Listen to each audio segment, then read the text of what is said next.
If you've ever dated in the Netherlands and caught yourself thinking, is this Dutch culture a red flag? Am I supposed to behave differently if I want something serious here? This video is for you, especially if you've ever left a date feeling more confused about yourself than about them. Like wondering if you're asking for too much or not enough. I've lived in the Netherlands for 10 years and coached people through dating for over 2. And in this video I will help you see what's cultural and where your own needs come into play. So you can stop blaming yourself and stop second guessing on how you're supposed to date. And at the end I will share with you one very Dutch trait that I've learned to respect, but it shocks most experts. I want to share with you a few patterns that come up again and again. Not to label them as good or bad, but for you to recognize yourself in these patterns and know how to cope with it. By the way, this video is part of my emotional side of living in the Netherlands series. I will link the full playlist below. Number 1. Slow pace. After a first great date, a Dutch person might suggest meeting again in 3 weeks. And a lot of experts go like, what? In 3 weeks I'll forget you exist. And they take it as this person being not interested. But sometimes it's not because lack of interest. It's just their schedule is full and their emotions are calm. Because this dramatic pursuit is simply not part of the dating culture here. And if you're used to more expressive dating style, this might feel just flat. And I get you, for me it was like this as well until I understood something important that I'm gonna share with you later in the video. Number 2, flirting confusion. It's so funny how Dutch guys just don't know how to flirt. Let me know if you can relate. Like you're trying to be a bit, mysterious, flirtatious, and he's just looking at you, be like, are you okay? I think it's because the Dutch culture is a low context culture, which means that they are practical and straight to the point. Let me give you an example. Instead of hinting, a Dutch person might just tell you, do you want to have drinks at my place? And maybe they're gonna phrase it even more directly. If you're used to subtext, this approach might seem awkward or unromantic. You might start wondering if they're even interested in you. And at this point, experts typically start blaming themselves that there is something wrong with them instead of with the dynamic. By the way, if you're curious about which role you tend to play in dating and love, I've linked a free quiz below. This test will show you your dating patterns and why you keep repeating the same situations again and again, even if it's with different people. Number 3, independence. The Dutch value their independence even if they're interested and even if they are in a relationship. This doesn't mean that they can't commit, but there usually will be a lot of space between you two. Number 4, no grand gestures. A typical Dutch won't probably surprise you with a romantic trip or an elaborate romantic plan. But he will fix your bike and will buy you a proper kitchen knife. I'm going to give you an example to demonstrate how unusual grand gestures are for the Dutch. For my birthday, my partner, who is not Dutch, organized a really cool trip for me. At work, when I shared that, I could almost see a surprise and kind of confusion on the faces of my Dutch colleagues. The unspoken reaction was kind of, that's not necessary. Doe gewoon normaal.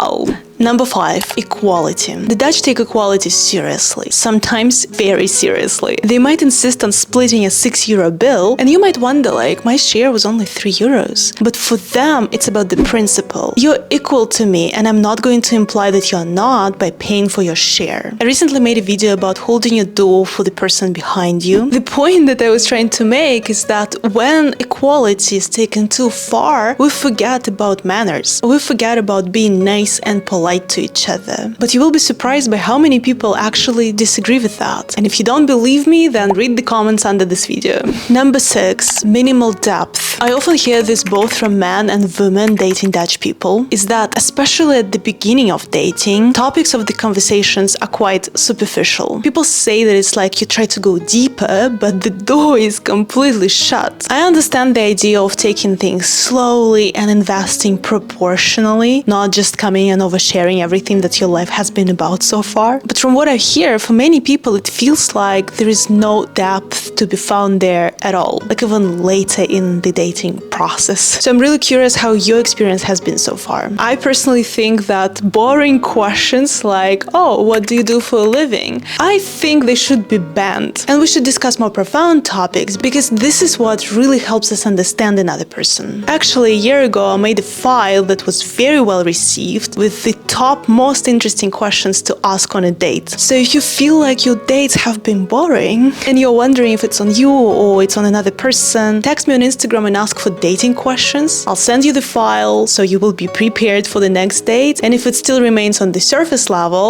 then you know that it's not on you. I receive a lot of messages asking me, I got this text from this Dutch person, is it normal or is it a red flag? I know that you want clear-cut answers, that someone would tell you, this is normal, this is not. I truly get it. But what I'm going to suggest is something much more powerful. This is going to change not only your dating, but life in general. Okay, are you ready? So, you need to ask yourself this simple question, but you need to be very honest with yourself. Is this normal for me? Because at the end of the day, it doesn't matter what I think. It doesn't even matter what this Dutch culture suggests. If you don't believe me, and if you're not convinced yet, let me prove it to you. Look, it's indeed normal in the Netherlands to schedule dates 3 weeks in advance. And so what? What does it change for you? You still have your needs, you still have your boundaries, you still have limits. And once you acknowledge it, once you tune inwards and define what's normal for you, this is the moment you stop dating for approval and start dating with clarity. These are exactly the kinds of conversations that don't fit into casual dating advice, but they matter the most. If you want to learn how to date in a way that works for you and build a genuine relationship, I invite you to join the Self Lab. It's a community of like-minded people where we dive into deep topics like this and get closer to the life that we're excited to wake up to in love, career, and our day-to-day. At the moment I'm recording this video, you can try this community completely for free and see how much it can change your life for the better. There is one unexpected Dutch trait that I had to do a lot of inner work to truly appreciate. That's a very unpopular opinion, but I'm gonna share it anyways. Your boundaries are not gonna be challenged. Like if you say no, it's a no. In some cultures, some of us are taught that being pursued means being chosen. And the more I worked on myself, the more I stopped seeing persistence as romance and started seeing it as disrespect and manipulation. Because people who push past boundaries, they're often simply incapable of seeing another person. They tend to have narcissistic tendencies and are very focused on their own needs. A classic example of it would be Michael Corleone. When his wife tells him, I don't love